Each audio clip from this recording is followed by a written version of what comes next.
संदीप जी का ये एक कॉफ़ी प्लेस है, इसका नाम है कॉफ़ी ग्राम। एक कैंडिडेट को आप ऐसे ही रैंडमली सेलेक्ट कर लेते थे घूमते घामते और फिर आप अरविंद केजरीवाल जी को बताते थे। तो ये चारों तरफ आप देखिए, ये चारों तरफ छोटे छोटे रेस्टोरेंट्स हैं और यहाँ पे यूपीएससी के अलग अलग इंस्टीट्यूट्स हैं। देखिए, जो लड़का आता है उसको ये देख सोचता है कि मैं आईएएस बनूं क्या, कैसे तो पढ़ूं, कैसे कितने घंटे पढ़ने चाहिए। तो संजीव भाई, अपने आईएएस की कोचिंग के समय के दिनों की कुछ बात बताइए। देखिए, यहाँ जिस तरह से देख रहे हैं ना, हब है ये। हम लोग रहते थे मुखर्जी नगर में। ओल्ड राजेंद्र नगर का मशहूर कुल्हड़ चाय है, आप दे सकते हो मिट्टी के कुल्हड़ में।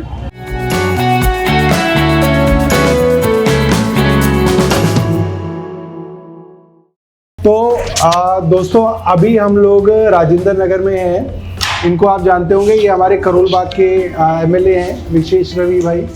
संजीव झा जी हैं, हमारे बुराड़ी से एमएलए हैं। और दुर्गेश पाठक जी राजेंद्र नगर के एमएलए रहे हैं और फिलहाल जो है गुजरात के अंदर काम कर रहे हैं। तो आज हम दुर्गेश भाई की विधानसभा राजेंद्र नगर के अंदर आए थे। तो संदीप जी का ये एक कॉफ़ी प्लेस है, इसका नाम है कॉफ़ी ग्राम दिल्ली। तो इन्होंने कहा कि यहाँ पे आते हैं, तो हमने सोचा कि चलिए कॉफ़ी है, तो हमने सोचा कॉफ़ी पी जाए। तो आप बताइए, तो आपने इसकी शुरुआत कैसे की? सर, मैं हमेशा से मशीन्स बनाता था। 10 साल पहले मेरी किस्मत ऐसी मोड़ पे लेगी कि मैं F&B पब्लिक सर्विस में आ गया, फूड में लाइन में आ गया। फिर उसके बाद फूड के बारे में सीखा, फिर उसके बाद आम आदमी पार्टी हैपेंड। फिर मैं आम आदमी पार्टी में आया, बहुत साल सेवा करी पब्बों का। अच्छा। फिर उसके बाद वन फाइन डे दोबारा से मेरा मन पलटा कि यार मैं काम धंधा कर लूँ, कुछ अच्छा करने। फैक्ट्री तो मेरी आज भी चलती है। फिर उसके बाद, क्योंकि अब पब्लिक सर्विस तो सारी आम आदमी पार्टी और आरडब्ल्यू एक्सपोजर ने हमेशा सिखाई और कुछ घर के संस्कार भी ऐसे ही थे। तो हम बेसिकली यहाँ पर पब्लिक सर्विस पे ही फोकस करते हैं। Product is secondary. अच्छा, ऐसा है क्या? अगर आप सारा दिन यहाँ बैठे हैं और मैं कुछ ना लें, अच्छा, तो हम 1 मिनट के लिए कभी बॉदर नहीं। क्या बात कर रहे हो? हम तो वीडियो बहुत लोगों को दिखाएंगे, कहीं ऐसा ना हो कि कुछ ना लेने वाले सबसे ज्यादा आ जाए। मेरे को ऐसे ही लोग नहीं होते। नहीं, बट मुझे आपका ये कैफे बहुत अच्छा लगा। बड़ा सुंदर है और बड़ा ओपन खुला सा है। मैं दुर्गेश भाई के बारे में बताऊंगा। ये जो हमारी ग्रेटर कैलाश विधानसभा है, नई दिल्ली डिस्ट्रिक्ट में आती थी और इनको नई दिल्ली का डिस्ट्रिक्ट का जो है जिम्मेदारी थी। तो उस वक्त ये तो बहुत जवान थे, उस वक्त मैं भी जवान था, मगर ये मेरे से ज़्यादा जवान थे। तो उस वक्त ये चप्पलों में, चप्पल तो खैर अभी भी चप्पल में ही है, ये झोला था इनके पास। बिल्कुल ठीक बोले कि एक शर्ट, ढीली सी शर्ट, एक पैंट, झोला, और बस में सफ़र करते थे जी। तो जब ये निकलते थे हमारे यहाँ से, तो पूछते थे मुझे वहाँ जाना है, कौन सा नंबर जाएगा? फिर कोई एक आदमी ने बस स्टैंड तक बताता था कि फला नंबर बस जाएगा। और एक अजीब से लेवल का जो है पागलपन था।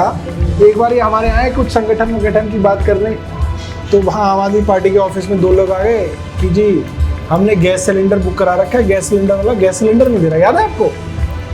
अच्छा, हम में कोई ताकत नहीं, ना मैं काउंसलर, ना ये काउंसलर, ना कोई एमएलए, ना कुछ। मैंने कहा अच्छा ये मत है, टोपी पहनी, चलो गैस एजेंसी के पास। हम 2-3 लोग उसको लेके गैस एजेंसी पे पहुँचे। हाँ भाई, क्यों नहीं दे रहे? उसने टोपी देखी, उसने कहा नहीं सर ले लो, और काम बन गया। सर, मैं आपके बारे में एक बात बोल सकता हूँ सर, अगर आपको बुरा ना लगे। बुरा तो वैसे लगेगा। बीवी के बारे में मत बोलना, मेरे बारे में बोल लो।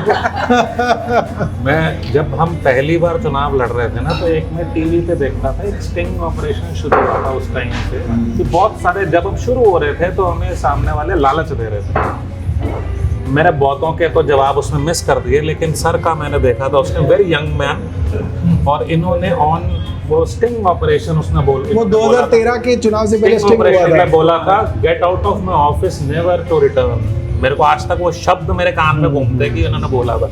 तो जैसे मैं केजरीवाल जी को देखता था कि जी इनको फॉलो करना है, और बहुत सारे और एलिमेंट्स थे, उनमें से सर के भी थे यार कि ऐसे लोग भी हैं जो इस पे भी मना कर देते हैं। तो साथियों, आज हम दुर्गेश पाठक जी की विधानसभा में, दुर्गेश पाठक जी यहाँ पे हैं। अब इसके बाद हम लोग ओल्ड राजेंद्र नगर जाएंगे।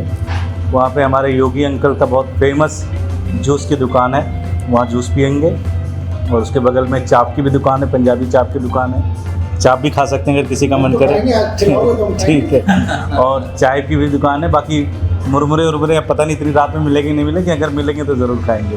तो साथियों, हमने जब दुर्गेश भाई से बात की थी तो हमने कहा था कि भाई हमें ओल्ड राजेंद्र नगर में, यार आपको बीच में एक जगह है जहाँ पे एक चाय की छोटी सी दुकान है और आसपास बहुत सारे स्टूडेंट्स यूपीएससी की प्रिपरेशन कर रहे हैं। मैंने कहा यार वो उस जगह का ना एक अलग अलग और है, फील है, सही बात है ना। और एक जब से वो एक मैंने उस पे सीरीज देखी थी जिसके अंदर वो आईएएस की तैयारी वाला था ना, एस्पिरेंट, तो उसके बाद मुझे राजेंद्र नगर से थोड़ा सा अटैचमेंट हुआ। वो एक अलग जगह है ना। विशेष भाई जो है हमारे मैं आपको बताऊं करोल बाग से विधायक हैं और वाकई में एक विशेष जो है इनकी एक पर्सनालिटी है। आप देखेंगे कि बिल्कुल शांत जो है, मुस्कुराते रहते हैं, अपने काम की बात हमेशा बोलते हैं, अपनी विधानसभा से संबंधित मैटर्स को विधानसभा में ज़रूर उठाते हैं, मगर उसके अलावा कोई जो है आप इनको बेफिजूल की जो है फिजूल की बात करते हुए नहीं देखेंगे। कम बोलते हैं मगर बहुत इफ़ेक्टिव बोलते हैं। मुझे ध्यान है 2012 का टाइम था, तो मैं नई दिल्ली, पहले आपने बताइए 2012 में आपको क्या जिम्मेदारी? मेरे पास नई दिल्ली लोकसभा थी, तो करोल बाग में कैंडिडेट कौन होगा, तो इनके फादर, मैं जब भी घूमता था तो इनके फादर की होर्डिंग दिखती थी। तो मैंने कई लोगों से पूछा तो उन्होंने कहा कि हाँ अच्छे आदमी हैं, सोशल वर्क करते हैं। तो एक दिन मैं रैंडम इनके फादर के घर पहुंच गया, झोला लेके। मैंने कहा कि जी मैं आम आदमी पार्टी से हूँ और मैं चाहता हूँ आप कैंडिडेट बने। वो हंसने लग गए, बोले यार मेरा कोई लेना देना नहीं राजनीति से। फिर एक बार दो बार, तो फिर मैंने अरविंद जी को फ़ोन किया। मैंने कहा जी ऐसा ऐसा नाम है और ये अच्छे आदमी है और मुझे लगता है अगर ये लड़ेंगे तो जीत जाएंगे। तो सीएम साहब ने कहा कि ऐसा उनको बोलो कि मैं उनके घर आ रहा हूँ। तो मैंने उनको एक दिन गया, फिर तो उनके सीएम साहब मतलब अरविंद केजरीवाल जी। अरविंद जी, हाँ। तो उस वक्त एक कैंडिडेट को आप ऐसे ही रैंडमली सेलेक्ट कर लेते थे घूमते घामते, हाँ। और फिर आप अरविंद केजरीवाल जी को बताते थे और वो पीछे लग जाते थे आदमी के कि इसके घर जाके इसको कैंडिडेट बनाया जाएगा। अब फिर मैं गया एक दिन इनके घर कि भाई ऐसा है कि अरविंद जी आना चाहते हैं। तो पता चला कि इनके बाबूजी उस दिन मौन व्रत रहते हैं, तो हफ्ते में एक दिन वो मौन व्रत रहते हैं। फिर उस दिन तो मैं वापस आ गया, फिर अगले दिन फिर गया मैंने कहा जी सीएम साहब आना चाहते। मेरे ख्याल सोमवार मंगलवार का कोई दिन था, तो अरविंद जी को, फिर अरविंद जी करोल बाग मेट्रो स्टेशन पे उतरे, मेट्रो से आए और हम लोगों ने वो गाड़ी रखी हुई थी, एक गाड़ी में लेके इनके घर पहुँचे। लेकिन इनके फादर साहब की सिफत थी, उन्होंने कहा देखो मैं तो राजनीति से मेरा वो है, लेकिन मेरा बेटा मैं आपको अपने इस आंदोलन के लिए दे रहा हूँ। तो विशेष भाई को उन्होंने वहाँ पे कहा कि मैं आपको अपना बेटा दे रहा हूँ और ये आपके साथ लगेगा, जो भी इससे काम करवाना है आप काम कराओ। फिर उन्होंने मेहनत की, चुनाव लड़े और चुनाव जीते भी। तो विशेष भाई हमारे बीच में हैं और दुर्गेश पाठक जी ने बताया फादर को इनके ढूंढा, दुर्गेश भाई ने विशेष भाई के फादर को, उनको हम कैंडिडेट बनाना चाहते थे। उन्होंने कहा कि मैं राजनीति में नहीं आऊँगा और बेटे को, विशेष भाई को, विशेष रवि जी को उन्होंने कैंडिडेट बनाया और ये 2013 से लेकर अब 2025 तक चौथी बार जो है वहाँ के विधायक रहे हैं और जीते। ठीक है जी, अब हम चलते हैं new Rajendra Nagar. Thank you, बहुत अच्छा लगा और हमारी तरफ से आपके इस कैफ़े के लिए बेस्ट विशेष।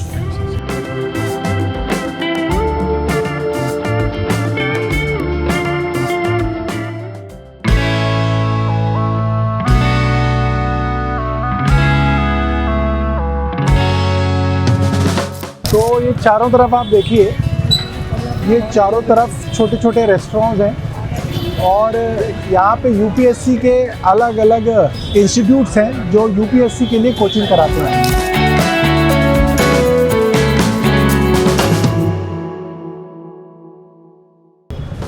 कुल्हड़ चाय, तो दुर्गेश भाई हमें यहाँ पे लाए हैं कुल्हड़ चाय। ये चाय बन रही है, ये देखो, ये यहाँ पे चाय बन रही है, उबल रही है चाय।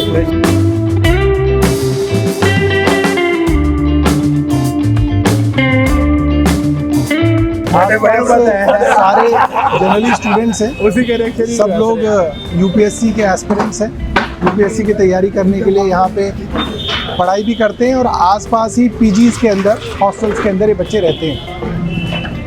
ऐसा लग रहा है कल सुबह तोड़ने आओगे।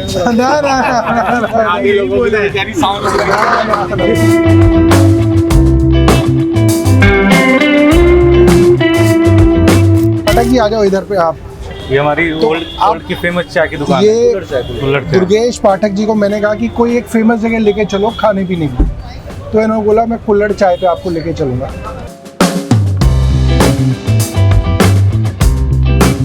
तो मैं संजीव भाई के बारे में आपको बता दूं, कहाँ गए नरेंद्र? तो आपको ये बात कम लोगों को पता होगी, ब्लैक टी है ना, ब्लैक कि हमारे जो संजीव भाई हैं, ये भी जो हैं, ये जब दिल्ली आए थे तो ये आईएएस की कोचिंग के लिए आए थे। तो संजीव भाई अपने आईएएस की कोचिंग के समय के दिनों की कुछ बात बताइए। देखिए यहाँ जिस तरह से देख रहे हैं ना, हब है ये। हम लोग रहते थे मुखर्जी नगर में, वो दूसरा हब है। वो दूसरा हब है। वैसे ये बाद में डेवलप हुआ है। मुखर्जी मैंने नगर पुराना है। अटेम्प्ट दिया था 99, 2001, 2, 3। तब आपने अटेम्प्ट किया था। हाँ, उस समय में ये इतना बड़ा हब नहीं था, वही हब था। मुखर्जी नगर ही बड़ा ये हब बाद था। में डेवलप हुआ है। ये बाद में आया है, बिल्कुल। तो ऐसे ही रौनक था वहाँ के। और चूंकि वहाँ हिंदी वाले बच्चे ज़्यादा हैं, यहाँ इंग्लिश वाले बच्चे ज़्यादा हैं। अच्छा, जो इंग्लिश मीडियम जो के इंग्लिश अंदर मीडियम exam वाले देने वो यहाँ वो पढ़ते हैं, हिंदी मीडियम वाले वहाँ पढ़ते हैं। तो ऐसे ही जगह जगह पे चाय के टपरी लगे हुए हैं, लोग बैठते हैं, रात को आते हैं। भाई रात में 12 बजे, 1 बजे, 2 बजे लोग पढ़ के निकला, नींद ना आए तो चाय के लिए घूम गया। चाय जो सिगरेट वो और सिगरेट पी नींद ना रहा आने है। के क्या क्या कारण होते हैं? आने के बड़े सारे कारण होते हैं। और टेंशन भी कई तरह के हैं। किस चीज की और टेंशन? टेंशन भी कई तरह के हैं। तो बड़ा ही अच्छा रहता है कि आप अपने दोस्तों से बैठते हैं, गप्पे मारते हैं, अलग एक ग्रुप बन जाता अलग है। एक ग्रुप बन जाता है आपका। और बड़ा इंटेलेक्चुअल ग्रुप होता है, बड़ी बड़ी बातें होती हैं। मतलब हर आदमी आईएएस बन रहा हर है। आदमी, हाँ, वो किसी ने ऐसे होता है। अच्छा, उसके बाद का डेकोरम मेंटेन होता है। वहाँ कई सारे बाबा होते हैं जो खाली ज्ञान देते हैं। अच्छा, वहाँ भी बाबा होते हैं क्या? जो 4 अटेम्प्ट 5 अटेम्प्ट दे चुके होते हैं, इंटरव्यू देते हैं, सिलेक्शन नहीं होता है, वो खाली ज्ञान देते हैं। संदीप सर जैसे। हाँ, और हाँ, वो जो संदीप थे। और वो ज्ञान देने वाले, कोई फोटो स्टार दुकान खोल के बैठा हुआ है, कोई चाय का दुकान खोल के बैठा हुआ है, और सब यूपीएससी का एस्पिरेंट रहा है। तो हर दुकानदार ज्ञानी है वहाँ, हर खुमचे बैठा व्यक्ति ज्ञानी है। ऐसे ऐसी ज्ञान के लायक भंडार यही है। सबसे शानदार होता है जब आपका पहला साल होता है। अच्छा, तो मैं एक और बात बता दूं, दुर्गेश भाई गोरखपुर से हैं और ये भी आईएएस की तैयारी करने जो है दिल्ली में आए थे। तो ऐसे कई लोग हैं हमारे यहाँ, कई ऐसी प्रतिभाएं हैं जो आईएएस के चक्कर में जो है दिल्ली में आए और फिर केजरीवाल जी ने उनको विधायक बना दिया। दुर्गेश भाई हैं उसमें, संजीव भाई हैं, अखिलेश त्रिपाठी हैं उसमें। ये 3 तो हैं जिन्हें मैं जानता हूँ। आप बताइए, तो आपका यहाँ आना कैसे हुआ? मैं तो 2010 में आया था अपना मास्टर्स करके इलाहाबाद यूनिवर्सिटी से, और मैं कुछ दिन यहाँ रहा भी हूँ। उसको फिर मैं अच्छा, आप रविंद्र नगर रहे? रहे फिर मैं उसके बाद चला गया बेरसराय एरिया में, क्योंकि ये बड़ा महंगा एरिया है। यहाँ बल्ला जी किराया बहुत ज़्यादा लेते हैं। हाँ, बल्ला जी का ये बल्ला जी आप भी किराए पे देते हो यहाँ पे? अरे मैंने मजाक किया। नहीं, बल्ला जी आपके चेहरे पे जो चमक है उससे लग तो रहा है किराया आ रहा है। देखो देखो, इनको दिखाओ, ये जो इतनी रौनक है जो आपके चेहरे पे। पहली बात तो बताऊं, जब से दुर्गेश जी आ गए हमारी जवानी बंद हो गई। इनका गला बैठ गया। हमारे लोकल बॉडी इतने खराब हो चुके हैं, तो हमारा यही हथियार था बोलने का। और मैं बड़ा बिहार में स्कूल से हुआ हूँ, सैनिक स्कूल से। नहीं, बल्ला जी पुराने वो हैं, क्या कहते हैं, पॉलिटिकल आदमी। 1960 के मेरा भर्ती यही गई है। तो सबसे इंटरेस्टिंग जो थी, जब आप तैयारी करने आते सबसे हैं। पुराने आम आदमी पार्टी के हाँ। यहाँ 2 ही आदमी थे। एक तो हमारे गुप्ता जी होते थे, SP Gupta ji, general secretary थे हमारी आरडब्ल्यू के। मैं आरडब्ल्यू का ज्वाइन जनरल सेक्रेटरी, वो तो बेचारे ऊपर चले गए। और एक आपको छोड़ गए अभी। यहाँ छोड़ गया। बेसिकली अब बोलने शुरू की थी यहाँ पार्टी। एसपी गुप्ता। हम जब भी जाएंगे इकट्ठे 4 बार नहीं, अभी तो आप माशाल्लाह जवान नहीं, हो। मैं अभी जाने की बात मत एसपी गुप्ता जी के बारे में बताऊं, आज वो है नहीं, लेकिन वो सीएम साहब के साथ आरटीआई के टाइम पे काम करते थे। अच्छा अच्छा, तो जब वो होता नहीं, घूस पे घुसा, तो उसका यहाँ पे आरडब्ल्यू को बल्ला जी पुराने राजेंद्र नगर के आरडब्ल्यू के आदमी हैं और ये बता रहे हैं अरविंद केजरीवाल 2011-12 से पहले जब आरटीआई पे काम करते थे, परिवर्तन नाम की उनकी एनजीओ थी, उस समय अरविंद केजरीवाल जी और जिनके नाम के बारे में उन्होंने बताया SP Gupta ji, general secretary थे हमारे आरडब्ल्यू। वो सड़क नापने के लिए कि सड़क में भ्रष्टाचार हुआ है नहीं हुआ, एक तरफ से केजरीवाल जी फीता पकड़ते थे, दूसरी तरफ से एसपी गुप्ता जी पकड़ते थे और भ्रष्टाचार पकड़ते थे और उन्होंने एई और जेई को सस्पेंड कराया, तो त्यार भेजा था, तिहाड़ भेजा और भारत को कोर्ट ने 1 लाख रुपए हमारी आरडब्ल्यू को इनाम दिया कि आपने भ्रष्टाचार पकड़ा। वो समय भी एक था। अब जो दुर्गेश भाई बता रहे हैं अपने पुराने समय की बात, तो जब आप बेरसराय के अंदर तो जब आप पहले साल आते हो ना, तो सबसे बड़ी चीज़ होती है कि जो लड़का आता है उसको ये देख सोचता है कि मैं IAS बनूँ क्या, कैसे, तो पढ़ूँ कैसे, कितने घंटे पढ़ने चाहिए, कितनी देर पढ़नी चाहिए। तो हर आदमी, क्योंकि जो सेलेक्ट हो गया उससे तो आपकी मुलाकात होती नहीं, क्योंकि वो तो निकल गया, तो उसकी कहानियाँ घूमती हैं हर मोहल्ले के, हर गली में। वो हमारे सीनियर होते थे, वो रात में 9 बजे से शुरू करते थे पढ़ना, और सुबह 5 बजे तक पढ़ते थे। फिर उसके बाद वो चले जाते थे चाय पीने, फिर सोते थे। फिर सोने के बाद वो आराम से 2 बजे उठते थे। तो कई दिन आप ऐसे फॉलो करते हो कि शायद इसी से पढ़ पाऊंगा मैं। तो इतनी कहानियाँ होती हैं कि वो बहुत शानदार चीज़ होती है तैयारी करने वालों के लिए, कि हर एक व्यक्ति की अपनी अपनी स्टोरी है कि आपको ऐसे तैयारी करनी है, आपको ऐसे तैयारी करनी है, और वो यहाँ के हीरो बन जाते हैं। वो यहाँ के हीरो, क्योंकि वो IAS के अंदर अगर वो निकल गए तो वो हीरो हैं, फिर वो कई सालों तक वो हीरो होते हैं उस जगह के। तो कई सालों तक वो एक कहानियाँ चलती रहती हैं कि ऐसे होता है, वैसे होता है। पढ़ाई भी क्या होती है कि मैंने भी NDA के पेपर दिए। विशेष भाई बताइए क्या बता रहे हैं? हम तो आपने भी तैयारी की है क्या? नहीं, हमने तैयारी नहीं की, लेकिन इसका मतलब ये नहीं कि हमारी कोई वैल्यू नहीं है। क्योंकि देखिए क्या है कि जो तैयारी कर रहे हैं उनको अप्रिशिएट करने वाले, उनको देख के खुश होने वाले, उनको देखकर ये सोचने वाले कि यार हमें भी अगर कोई मौका मिला था तो हमने भी ये मजे किए होते। तो ऐसे लोग भी जो है चाहिए होते। तो हम करते थे। हाँ, तो हम मतलब हर आदमी, क्योंकि जीवन में जो है बहुत कम सौभाग्यशाली होते हैं जीवन में ऐसे क्या काम है जो आप नहीं कर पाए, जिसका आपको मलाल रहेगा कि ये काम रह गया? हमारे को तो नहीं लगता कि ऐसा कोई काम है कि आपने सब करके देख लिया। सब जो हमारी, मैं इसलिए कह रहा था कि मैं अपने आप को बहुत सौभाग्यशाली मानता हूँ कि जीवन में जो काम पसंद किए वो सारे काम जो है करने का मौका मिला। चाहे हम लोग नुक्कड़ नाटक करते थे, एक संस्था है जमघट, वो आज भी है। हाँ, सुना हुआ है नाम हमने। उसके साथ काम करते थे। तो वहाँ एक शेल्टर होम था, उसमें हम जो सड़क पे बच्चे जो गांव से भाग के आ गए, घर से भाग के आ गए, छोटे छोटे बच्चे, उनको रखते थे और उनके सर्वाइवल के लिए उनका स्कूल, खाना पीना, उसके लिए हम एक ग्रुप था। वो जगह जगह ऐसे, ये रौनक वाली जगह है, दिल्ली हाट हो गई, वहाँ जाके हम नुक्कड़ नाटक करते थे और स्टेज शो भी कुछ किए। तो वहीं पे एक ग्रुप बन गया, जिससे हम फिर लद्दाख भी बाइक से हो गए, 2 बार बाइक से यहाँ दिल्ली से लद्दाख भी हो गए। और एक जो है चीज़ जो रह गई, जो आपने पूछा कि कौन सा काम आपका रह गया, रेडियो जॉकी जो है कभी किसी टाइम पे जो है, अरे क्या वो था मन की कुछ जो है ना दिल की बातें, क्योंकि वैसे बोलना चल बातचीत जो है कम होती है अपने आप ही। तो बनाओ अपना। नहीं क्या है कि और ये तो कम बोलने वाले आदमी। हाँ, नहीं वो देखो कैमरे पे कैसे निकल रही है आवाज। क्या होता है ना कि कुछ लोग होते हैं सामने से बोलना पसंद करते हैं, कुछ लोग चाहते हैं पर्दे के पीछे से बोलना। तो रेडियो जॉकी इसलिए बनना चाहते थे ताकि आवाज सुने इनकी, बस सिर्फ बातचीत हो रही है। बहुत सुंदर। तो वो जो है इच्छा थी, लेकिन राजनीति में आने के बाद, क्योंकि माइक सामने रहा पूरा 10-12 साल से, तो वो भी जो है इच्छा पूरी हो गई बोलने की, जो है खूब, जब भी जो है चुनाव होते निकाल लिए हैं, हाँ, वो सारे अरमान पूरे हो गए। और अब जो है सेवा का अरमान है वो चल रहा है, वो भगवान का चलता रहे, वो चलता रहेगा आपका। ये पंजाबी चाप से है सामान। तो ये क्या है? ये मलाई चाप। ये मलाई चाप है, सोयाबीन की मलाई चाप। और ये मसाला सोया टिक्का। मसाला छुरी, मसाला सोया टिक्का। मसाला सोया टिक्का। तो बल्ला जी खा के बताओ। मैं तो नहीं सोया कोई आइटम नहीं खाता यार ऐसे मत करो यार, आप तो सोया के रेडी करा। इनको खिलाओ। तो पहले यहाँ पे सिर्फ मकान ही बिकता होता था। बहुत बढ़िया है। क्या रेट क्या है इसका एक प्लेट का? ये एक प्लेट का 250 रुपये। तो एक प्लेट है मसाला सोया टिक्का और एक प्लेट 250 रुपये की है। बट बहुत बढ़िया है, अच्छी है, मसाला भी कम है और टेस्टफुल है बहुत।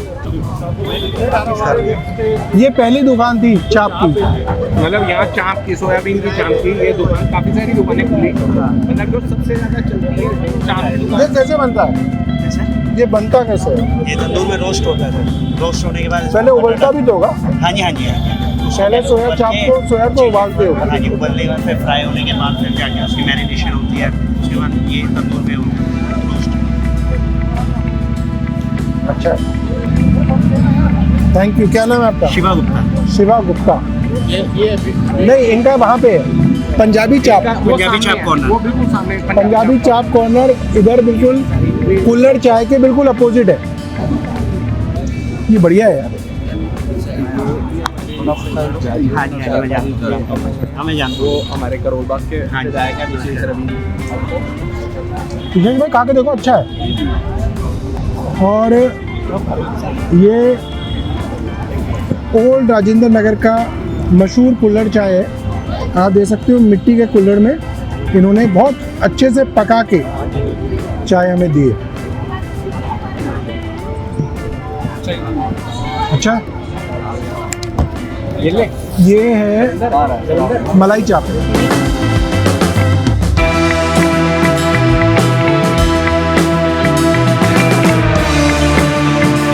कैसा, बताओ थोड़ा चाय के बारे में बताओ। बहुत शानदार, अच्छी चाय है। कुल्हड़ वाली चाय बहुत कम जगह मिलती है।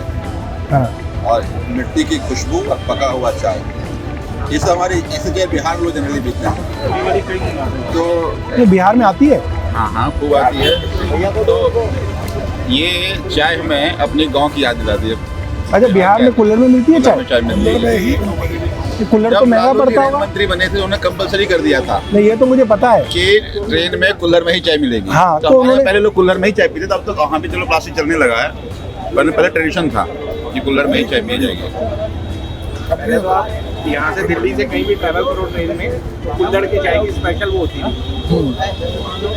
फिर कुल्हड़ महंगा हो गया। महंगा तो हर एक चीज़ ही हुई है टाइम के साथ। और फिर ये पर्यावरण फ्रेंडली भी है, एनवायरनमेंट को भी थोड़ा सा यूज करता है, वरना वो प्लास्टिक वाले जो हैं नुकसान पहुँचाते हैं। प्लास्टिक की आइटम आई वो सस्ती आ गई। हाँ, कुमार लोगों को रोजगार भी था। कुमार हाँ। कुमार लोगों को क्वालिटी घटिया होती है ना, कैंसर है वो तो प्लास्टिक। उसने मार्केट खराब कर दी पूरी। भाई चाय बहुत ज़बरदस्त है, बहुत पका रखी है इन्होंने चाय को। और अच्छा उसमें अदरक का फ्लेवर है, इलायची का फ्लेवर है।